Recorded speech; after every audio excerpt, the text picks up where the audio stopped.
In this video, I will teach you how to cancel auto payment subscriptions in your Google Play Store. And if you have any question towards the end of this video, do not hesitate to drop it in the comment section. I'm going to reply immediately once I see it. And do consider smashing that subscribe button if you find this video helpful.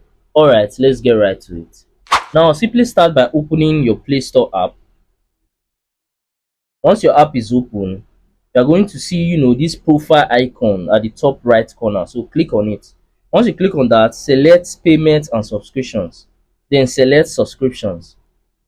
Now once you are in here, you'll be able to see all your different subscriptions and your active subscriptions. So as you can see, these ones are my active subscriptions. So if I want to cancel anyone, all I have to do is just click on it, and then at the bottom you can see cancel subscription, pause payment. So that's just how it is. So if you to check this other one, which is Spotify, you also see the same thing over there.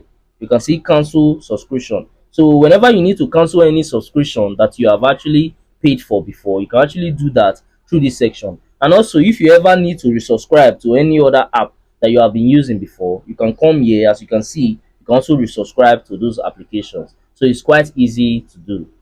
Lastly, if you found any value from this video, then do consider smashing that subscribe button to help me on my YouTube growth journey, because I've been trying to get to 1000 subscribers for a while now, and it have actually been taking me forever just to get there. But I know that with your help, through you smashing that button, I can actually get there super fast and super easy. Also, by now I think you might be seeing some of my similar videos or some of my playlists on your screen. So if you have some free time, you can go ahead and also watch that to learn more from my channel, because we learn every day. And that's it for that. I'm going to see you guys on my next video.